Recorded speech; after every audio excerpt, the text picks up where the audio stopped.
So now I'm very pleased to introduce to you Diane Hund, United Stationer's Vice President of Marketing.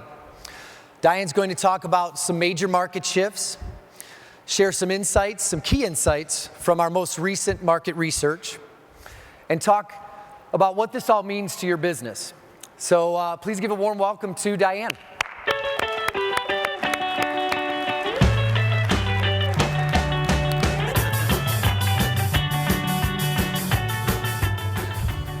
How you guys all doing this morning? Good?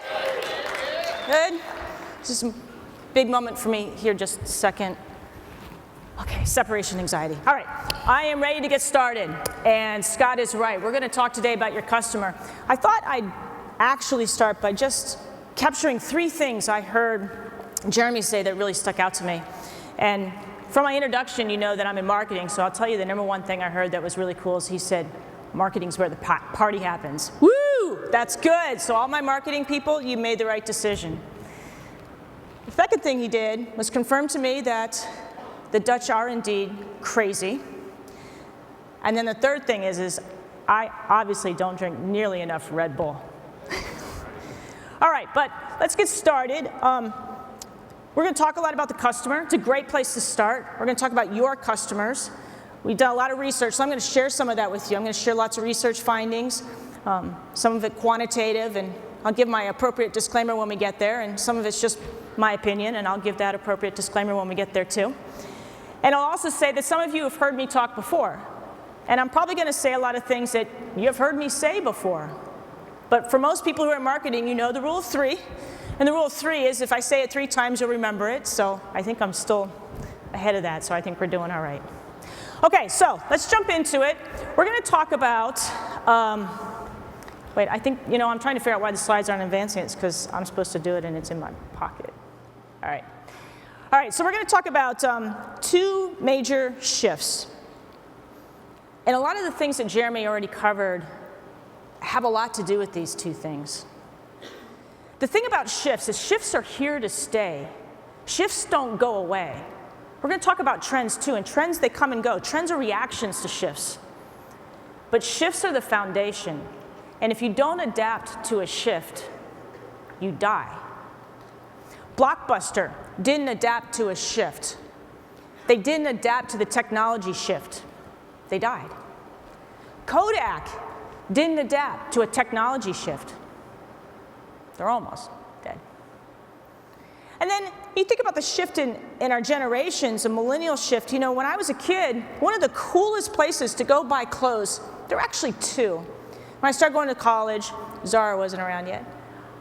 I'd go to American Eagle, I'd go to LL Bean. And man, if I wore one of those brands to school, I was cool. Today, one of those is still cool. The other one, you buy at Sears, right? Okay, so we're going to talk about millennials. That's where we're going to start.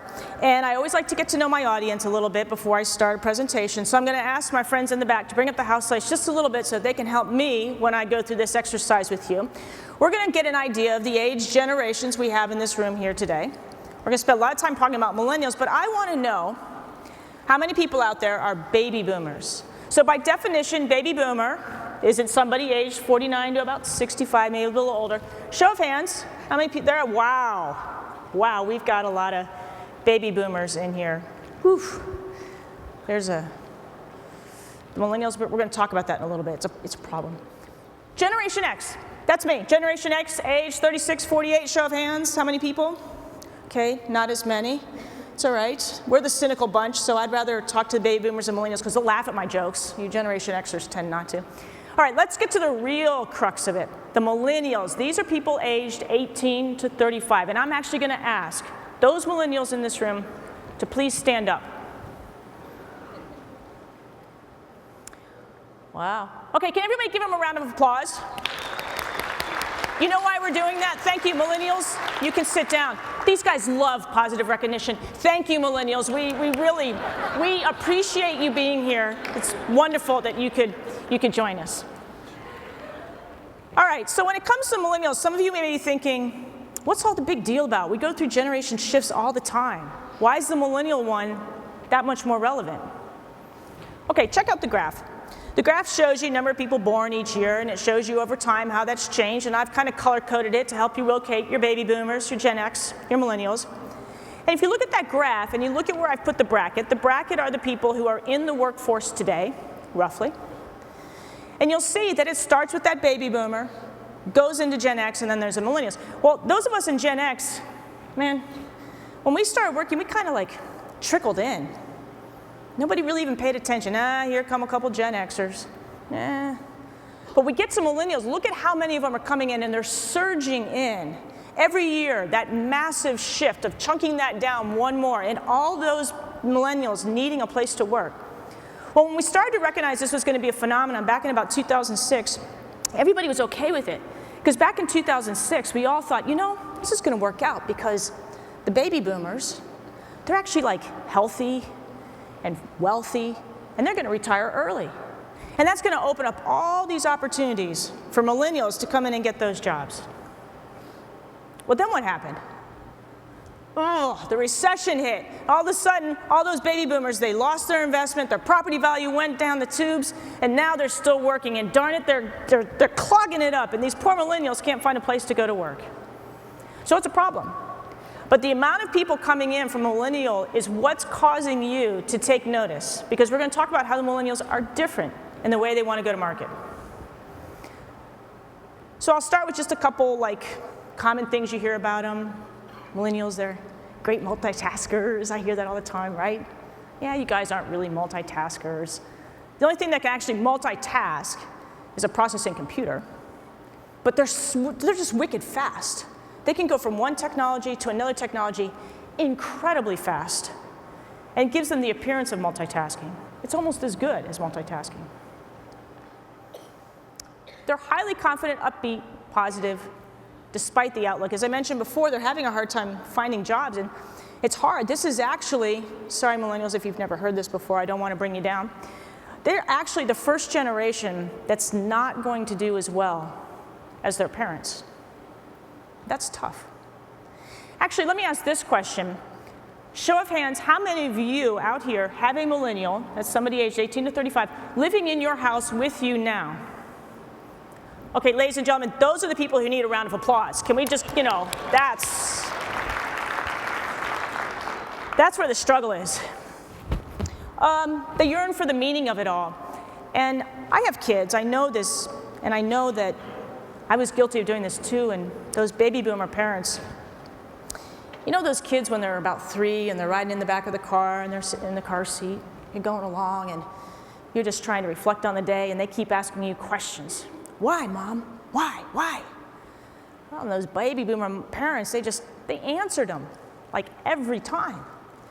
So this generation grew up constantly having the answer to the question at their fingertip whenever they wanted it.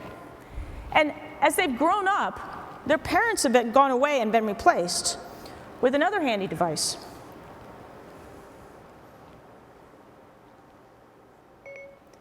Siri, why is the water blue? I don't know. Maybe the genius bar folks can answer that. Usually she gives me the answer, and she didn't, and I've forgotten what the answer is, so I'm really glad my 3-year-old didn't ask me that question. But, the idea is that today, the answer is at your fingertips all the time. So this generation's grown up constantly having the answer, which has made them really, really smart, which is a great thing for us. Yeah, and they're groupers, which leads to the idea of having collaborative and community spaces in the work environment, which is a trend that we're going to talk about later. Joe's going to talk about later. Okay, so when it comes to their purchase, what actually happens? I'm a brand person. I love brands. I've grown up working on brands, building brands, repositioning brands, buying brands. And I love brands. So to me, the question I'm always looking at is, do millennials still buy into this concept of brands? And what we're finding is, yes, absolutely yes. They still value and are as brand loyal as their predecessors. It's just that the definition of what's a good brand has changed. The definition of a good brand used to be a brand marketer who did a really good job of telling the story and got a lot of advertising dollars to tell that story. If you did that, you were successful and your brand was well known. Today, it's no longer the role of the brand marketer to tell the story. Today, your brand story is told by the community. And if your brand is not relevant enough for people to talk about it, then the community is silent. So today's good brands have to do a couple things. Number one, they have to deliver a solution. What problem are you solving so well that people want to talk about it? Is your brand solving a problem so well that people want to talk about it? If it is, that's a good brand, and that's the start of a wonderful brand story that the millennials are going to carry with them. Number two, it's got to be authentic. It's got to come from the heart. They don't want a made-up brand. Yeah, there's a couple other things in there. Available 24/7, supports causes. It's got to be a brand that rewards their loyalty. Remember these guys? They like recognition. They like being told they're doing a good job. If I've been supporting your brand, what are you going to do for me? You got to provide them with a loyalty answer that makes them feel good about being one of your brand supporters. So when you look at this list over here, there are a bunch of brands up here. Some of them are ones that have been around forever, and some of them are brand new. These are, I pulled this off the internet. This is a list of millennials' top brands. But the world has changed. It's different. Today, Ford no longer tells their story and captivates the millennials by spending billions of dollars on marketing. They captivate the millennials by spending billions of dollars on Simon Cowell so that he can tell the story. Okay, so that's about our millennials. That's what's important to them. I'm going to switch and we're going to talk about the second shift. So remember, these are two big shifts. The second one is about technology and the impact of technology. And I'm actually not going to spend much time on this because Girish is going to come up later, and he's going to spend a lot of time talking about the impact of technology. So I'm just going to capture a few glimmers of like high hope here. First one, technology is changing the way we live and what we do. This is the recent stat that we spend, on average, 5 hours, 45 minutes a day in a digital environment. Guys, that is a lot of time. That's up from 3 hours just 4 years ago, back in 2010. Well, where did all that time come from? Was that just spare time we had sitting around that we didn't know what to do? No, that time has come because of the result of something else going away. And some of you may be saying, oh, it's TV. TV went away. And yes, this is the first year that digital has surpassed TV in the amount of time it consumes, but it only went down by about a half hour. So where's all that rest of that time? I think that digital's captured all of our downtime. Every moment we had before that wasn't filled with something is now filled with digital. I saw you all doing it. Came in from break, sat down at the table, you got a few minutes there, hop it on your phone. Standing in line at the store, waiting at the cash register, hop it on your phone. Sitting in a stoplight, hop it on your phone. That's what people do. And it's consumed our lives and changed what we do in really spectacular ways. And Jeremy was talking about time consumption for some of the games, and I'll admit I probably spent way too many dollars and hours playing Candy Crush, but I'm proud. I'm on level 265, I think, so it's pretty good. And Facebook. My daughter recently had a huge milestone in her life. And of course, the first thing I wanted to do was share it with my family and friends. Did I pick up the phone and call them? No. I spent like a half hour creating the ultimate Facebook post so I could tell the world about my daughter's wonderful accomplishment. That's where my time went. That's a change we need to pay attention to. What about in the workplace? Okay, so there's stats about this, about productivity in the workplace, and they say that, this particular stat says that we've gained 1.0 hours a day in productivity because of digital capabilities. And I sit back and I think about it, and I think that, yeah, digital makes a lot of stuff faster. Like I have access to huge amounts of data, and I can get through that data really quickly. And I can reach massive amounts of people very quickly with just the right message, which is really, really good. So productivity has increased. We're not really working less, maybe. The average work week did drop by 6 minutes last year, 6 minutes less per week. It's the right trend, it's the right direction, anyway. But you know what, before I get laboring into this statistic, I will share with you where it came from, just a footnote. You know, maybe that's why the productivity increased. All right, so yes, technology is changing everything. It's changing our global environment. It's making it easier for us to do things. It's making it easier for us to communicate. And in the end, you have two major shifts that you need to pay attention to that are changing the way you need to go to market. The change in the age and the change in technology. Underneath that are a bunch of trends. We're going to talk to you about some of those trends because that's an area where you can capitalize on these shifts. But right now, what I'm going to do is I'm going to talk about two things. I'm going to talk about how this shift is impacting who's buying your stuff and how they're buying it. All right, let's start with who. So here comes my caveat. I'm about to share a bunch of research with you. We've done, in this study, I will reference 3 different things. Our most recent study, 1,200 end users. Those are end users that are either purchasers of office products or purchasers of facility and cleaning products. We had about 900 in the office, 300 in the facility. They bought a variety of stuff. That's who we're talking to, your customers. And when we ask those customers, how often do you order stuff online, or do you order online? We got this answer. So in the office, 72% said, yes, I order some of my stuff for business online. It's not surprising. Those of you who came to our Vision show a couple years ago, you'll see that statistic was fairly constant to what it was. So there's a lot. The next one surprised me. Let's go talk to the facility maintenance person. What do we think their purchase habits are versus the person who's sitting in a carpeted office in front of a computer? It's still huge. 68% said, yeah, I purchased something sometime on the internet. Okay, well, maybe you're sitting back going, yeah, but Diane, that's sometime, and it's really not that much, and that's okay. It's okay if I'm not playing there because it's only sometime, and I'm okay with not being there some of the time. But here's the stat, guys. 50% of them, and this is across both the office and the facility, 50% said they purchase at least 50%. Okay, so now we're talking about a huge population. We're talking about 50% of all people buy 50% of all their stuff on the internet. That's a huge piece of the market. Are you playing there? Where are you on that map of the evolution of e-commerce? Are you way over at the beginning? Well, I just got a website. That's good. That's a start. Or maybe you've made your way over and you've perfected your content and your search. And maybe now you're figuring out, how do I actually merchandise more products to them so they buy more stuff? Or am I analyzing what they're doing so I can be really good?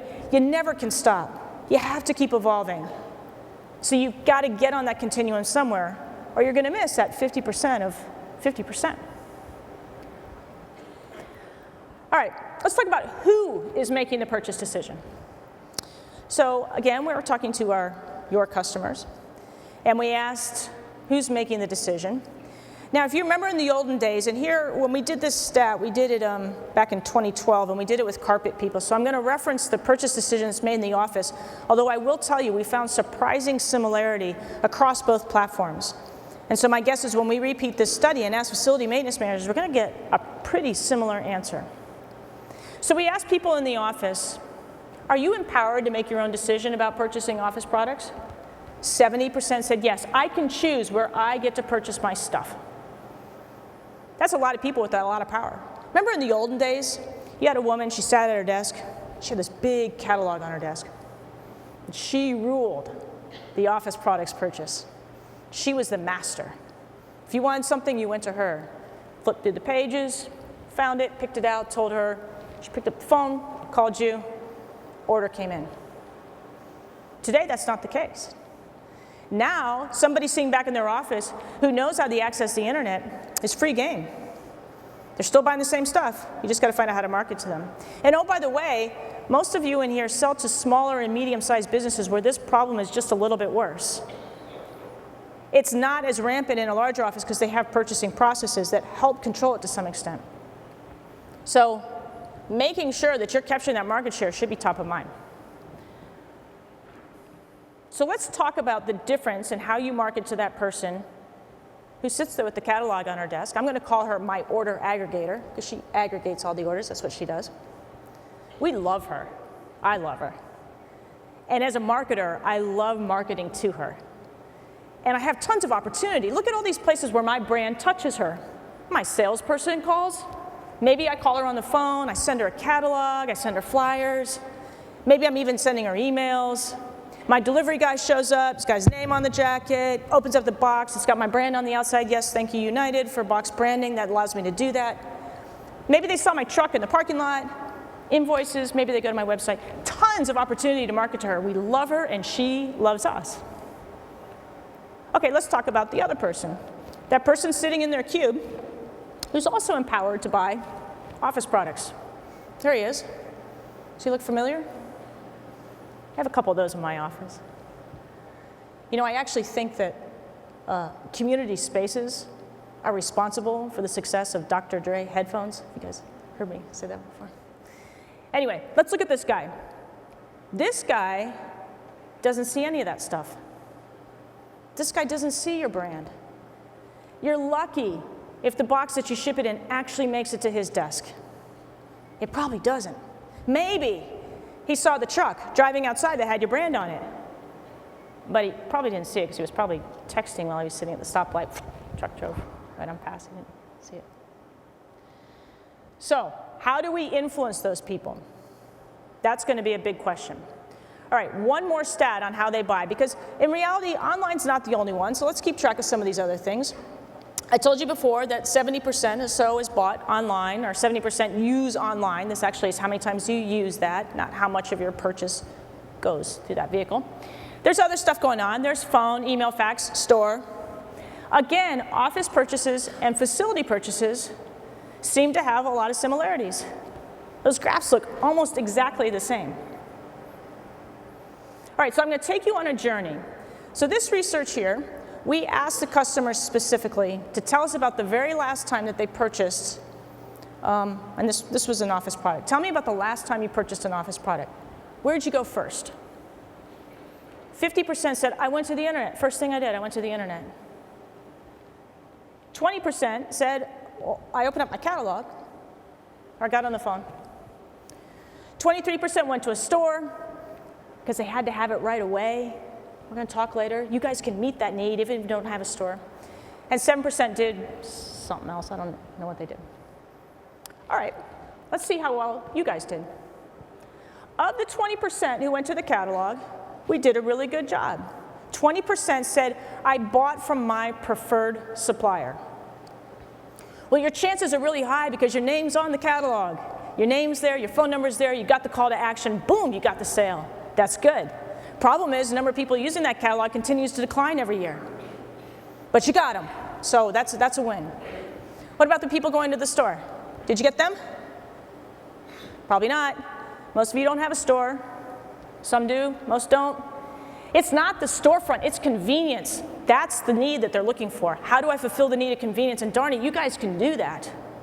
For these folks who are driven to a store, do you realize that if you offered same-day shipping, you might be able to fulfill that need in a way that's actually more efficient for them than sticking somebody in a car and driving them to the store where they also stop at DSW, look at shoes, maybe go to Subway, get some lunch, sit in the parking lot, jam on some tunes, come back? It's convenience that's driving it. You have an opportunity. But what I'm really here to talk about is the internet. Of those 50% who went to the internet, only half of them bought from their preferred supplier. The other half did not. You lost them. So your grand total of the whole thing, 50%. So for that office environment that you've worked so hard to land, you got the contract, you are the preferred supplier, you're only getting 50% of the opportunity. That's not enough. That's not going to make you win. All right, so how are we going to fix that? Well, we tried to dig into what is it, the reason why they didn't purchase from you, and we got 4 main drivers. The first one, the most important driver, is simply, I didn't know who my preferred supplier is. Now remember, this survey is not just order aggregators. We're also talking to the dude with the headphones on. He answered this survey also. Remember, he doesn't know who you are. You don't even talk to him. He has no clue. He's one of those people who said, I don't know who my preferred supplier is. As a matter of fact, when you look at it and we ask people, 35% of the people in the office didn't know who their preferred supplier was. And it's worse for the millennials, 45% of millennials. Not because they're not brand loyal, they are. It's just that your brand may not be relevant to them. They have no knowledge of your brand because it doesn't speak to them. It's not solving a problem for them. But that's a huge level of awareness in the office. that's going to lead to lost sales. All right, what about the people who do know you? What's the problem there? 3 things, and these keep coming back to us time after time. They don't carry the products I want, their prices are not competitive, and oh, by the way, their website's no good. That's the reason why I'm not purchasing from you. As a matter of fact, I got the data to support it. We asked people, why would you not purchase from your local independent dealer? Facility or carpet, it doesn't matter. Prices are too high, can't order on the website, product selection no good. We've got to solve those problems, because you know what, guys? It's not reality. It's perception. When you go to the breakout, my breakout later today, small advertisement, we're going to go into these details. There's a lot of difference between what people who actually buy from you say versus people who are just thinking about you. So in a lot of cases, I would challenge you, it's not that you don't offer the right products, just nobody knows you do. It's not that your prices aren't competitive, it's just they don't think they are. Your website, I don't know. I've seen some bad websites. All right, so let me look at this data one more time, slightly different way. What do you do, or what's important to you when you choose a supplier? 3 things came out at the top for facilities, for offices, baby boomers, millennials. They're the 3 things in the middle. You must carry a broad product line, you must have competitive prices, and you must have brands I trust. Those are the table stakes. Now let's get to the stuff on the outside. Come down here where it says baby boomers, for the facility. You see down there in the bottom right hand corner, someone to answer my questions. Man, that's where you guys rock. That's where you're really good. But I won't even get there as a customer unless you got me out of the box of telling me I do those first 3 things really, really well. And if I do those first 3 things, yeah, now I'm going to pick you, because you do a really great job at answering my questions. The millennials, they don't really have questions. At least they don't think they do. What they want is sales and service support from a trusted company. Again, things that you are awesome at, but they don't know because you didn't get past what's in the table stakes in the box. So you might be thinking, yeah, but it doesn't matter, Diane, because really at the end of the day, service is so important. I'm still going to win. It overcomes the table stakes. If that was true, I wouldn't be able to show you this next statistic. This statistic is when we ask people, have you purchased something from Amazon for use in the workplace? You guys ready for the answer? Can you handle the truth? It's not good. And look at those millennials, 61% have already gone to Amazon, and once they go, it's so darn easy, you guys. It's going to be hard to get them back. Why does Amazon win? They got all the right products. They got some pretty good pricing. Nice to see they're bringing it up. Did you read that in the news the other day? It's coming up, it's good. They've got a really great website. And oh, by the way, they're highly accessible. What do I mean by that? Everybody knows their name. They don't have a brand awareness problem. All right, so our challenge is, how are we going to beat Amazon? And I'll tell you, it's not that hard. Because as I said, a lot of this isn't about changing what you do, it's changing what you say, because a lot of it is perception, not reality. So I'm going to go through a couple things of how we can get this changed, and then I'm going to encourage you to spend the next 2 days while you're with us here coming up with the solutions, because we're going to help you, because we got a lot of them. Because you know what? There's a lot of people in this room who are winning every day. Man, we got the best of the best here. You guys already win. It's just how do we turn that up a notch and make it even better? Number 1, let's start with your brand. Your brand has got to be relevant to them. It's got to be relevant, and it's got to have awareness. So that's, what do you stand for and how many people know you? And I'm not talking about putting your name all over downtown Nashville. I'm talking about simply putting your name all over that office that you spent all that time getting the contract to win. That's your first step. Not so hard, we can do that. We help people all the time. Here are 4 brands, excellent brands, who decided that they needed to make their brand more relevant so that it would better communicate the products that they sell, the pricing that they have, the value that they provide to their customer. And they revolutionized themselves. They were bold, they took a risk, they changed something. And you know what? It all worked out pretty darn good. Check it out. Look at a company like Bertelsmann's, Total Office Solutions. They said, but you know what? We're more than just office today. So they changed what it is they sell. And now they communicate a wider breadth, a wider portfolio of products. Guernsey, office products, now the workplace source, helps to get them beyond just thinking about an office products provider. There is one more brand that needs to change, All right, did you guys read that? Yeah, it's not happening. Okay, so I'm going to go on. Do they know what you sell? This is about, do they know you carry the right products? I'm going to tell you a story about a brand named Kohl's. Show of hands, anybody in here love Kohl's? Love Kohl's? Okay, I'm a working mom. I love Kohl's. Kohl's is so convenient. It's right down the street. When my son comes to me and he does this 7 o'clock at night, Mom, I got a band concert tonight. I need to wear black pants. And I look at his black pants, and they're like this, right? And I'm like, oh my gosh, I need black pants, presto. Get in the car, drive to Kohl's. I know they're going to have them at a good value, at a good price, and it's going to work. I love that. I know that they're going to have that basic clothing element I need. Okay, the other day, it's my husband's birthday. It was actually just a couple weeks ago. And I was a little late in getting the present that I usually get for my husband's birthday. Actually, I was really late. The party was Saturday night, and it was Saturday morning, and I hadn't gotten anything yet. So forget the internet, that was out. But I knew what I wanted to get him. I wanted to get him a Fitbit. You all have the Fitbits? You know, it's 1,216 steps from here to the Magnolia Center. You're going to kick butt on your steps while you're here. I knew I wanted to get him a Fitbit.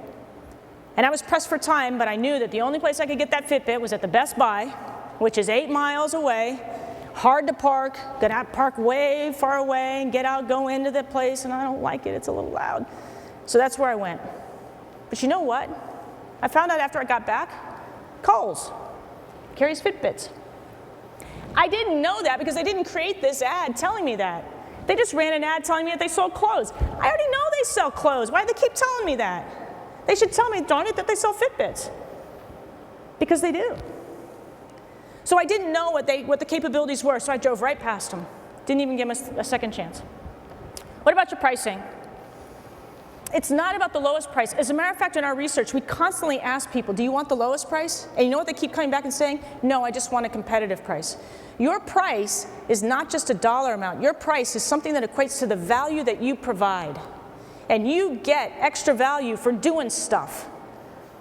So you should always talk about what it is you're doing that adds value to that product that commands a higher price in the market. For instance, instead of just giving a low price, tell me I'm going to get something cool.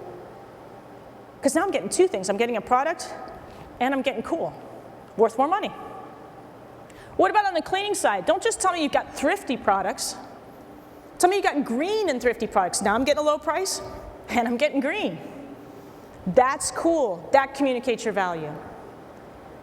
We have opportunities to help you do that through marketing and messaging that tells about the breadth of product you have and the pricing that goes along with it. I'm going to tell you one more story. It's about a running store in my community, and I'm a runner, and I buy shoes a lot. And it's probably no surprise that when I need a brand new pair of shoes, like a new model, I go to my local running store and I get a really good fit. And I love the service they provide me because they help me pick out exactly the right shoe for the amount of mileage I'm running and the terrain and the races I'm in. They do a nice job. Then about 3 months later, I needed that same pair of shoes again. Same model. I could go online and buy it because I know exactly what shoe it is. And it's actually $15 cheaper to buy it online. But I don't. I go back to my local running store. I love my local running store. I'm willing to pay $15 more, not because they're local. That's not the benefit. Being local is what you are. The benefit to me is when I walk into that store, they greet me, they say, hey, Diane, how you doing? How'd you do in that last race? And then I can look up on the chalkboard and I can see the races that are coming up, or that there's a run, 6:30 on Tuesday night with a bunch of folks from my town. Or they can make me a 1K member. Not because I run 1K, because I spend 1K. I spend a lot on my running shoes. But I get benefits for that. They're rewarding my value. Yes, they've got my business, and I'm willing to pay $15 more. So when you communicate your value, guys, it's not just about being local. It's about being, what does local do for your customer? What's the benefit of that? And you've got those benefits. Finally, they know who you are. Right products, right price. You got to have the right website. But I'm not going to talk about that. Girish is going to talk about that. Okay, so I'm going to wrap up with one final thing, because I hear this all the time. Diane, what am I going to do? I'm getting my butt kicked. People on the internet, these new internet guys, they just selling it. I'm losing all my business because I don't have the right price. I got to lower my price to compete against people on the internet. Okay, might be true, but I'm not sure it's true as much as you think. Let's do the math. But keeping track with me here? First of all, you lost 35% of your opportunity because people don't know who you are. So 35% of your business didn't even know what your price was. So how do you know if you had the wrong one?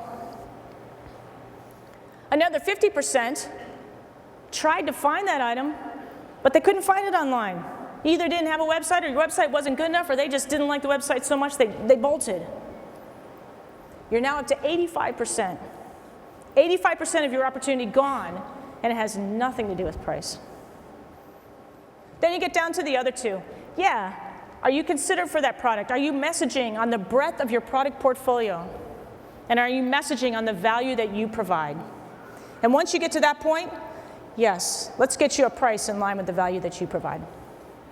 So, if you do anything when you leave here today, I want you to think about what you're going to learn over the next 2 days. It's going to help you emerge. What are you going to do to strengthen your brand? Message on the breadth of products that you provide. Understand your value and how to communicate it. And most importantly, move one step forward in that evolution on your e-commerce website. There's lots of opportunities here, and we're ready to have you emerge with us. Thank you.